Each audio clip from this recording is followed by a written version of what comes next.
তো এটা অবশ্যই তেলের বাজারে প্রভাব পড়বে। ব্যাপক আকারে পড়ার সম্ভাবনাই বেশি। মনে করেন যে একটা আত্মতৃপ্তি যে রমজান মাসে সেটা পাবে না মানুষ। কাম্য ছিল না। তবু যেহেতু যুদ্ধটা হয়েছে আমরা তো এগুলা এইসবের আপনার ফেস তো করতে হবে আমাদের অবশ্যই। আমাদের অনেক কষ্ট হবে।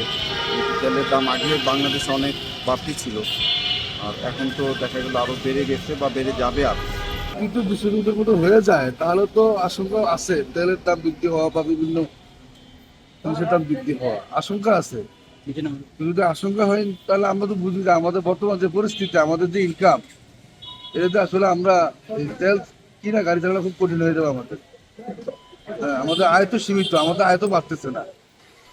হ্যাঁ, যদি আয় বাড়তো তাহলে ঠিক আছে, বিশ্ববাজার দাম বাড়লে আমাদের অসুবিধা ছিল না। যেহেতু আয় সীমিত সেই জন্য আমাদের এইভাবে যদি বৃদ্ধি হয়ে যায় দিন দিন দিন দাম, তাহলে আমাদের জন্য একটু কঠিন, যেহেতু আমরা মধ্যবিত্ত পরিবারের লোক। মনে করেন যে একটা আত্মতৃপ্তি যে এই রমজান মাসে সেটা পাবে না মানুষ। কারণ প্রত্যেকটা জিনিসের দাম বৃদ্ধি। বাংলাদেশে দেখেন প্রত্যেকটা বাজারের দাম বর্তমান সিন্ডিকেট তো আলহামদুলিল্লাহ কম নাই, বন্ধ করতে পারছে না সরকার। হ্যাঁ, একটা লেবু সেটা 40 টাকা পিস কিনতে হয় কারণ বাজার গেলে।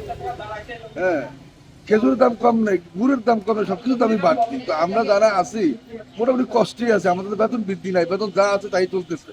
এমনি আমাদের অনেক কম আসে, আর যদি তেলের দাম বাড়ে তাহলে তো ভাড়া আরও আমাদের কমে যেতেছে। ভাড়া যেটা বাড়াইতে নেয়, যেটা ভাড়া নিতে পারে ওটা আমরা পাই না, আরও কমায় ভাড়া। তেলের দাম বাড়ে তো আমাদের আরও চলতে চলতে আরও কষ্ট হয়ে যায়। যাত্রীর সঙ্গে দেখা যাবে না বা যাত্রী ঠিক থাকবে, কিন্তু ভাড়া আমাদের তো বাড়াই দিতেছে না। ভাড়া যেটা ভাড়া ওইটাই দিতেছে না। যদি তেলের দাম বাড়ে আমাদের আরও ই হয়ে যায়, চলতে চলতে আরও কষ্ট হয়ে যাবে আমাদের। তখন আপনার কি পরিস্থিতি হবে এই যে সংসার চালানো বা এই সব? আরো কষ্ট হয়ে যাবে, টাকা ছাড়া লাগতেছে, উপায় নেই। আমি তো অবস্থা হচ্ছে বাড়তেছে জিনিসের দাম, টাকা তো থাকার কষ্ট হয়ে যাইতেছে।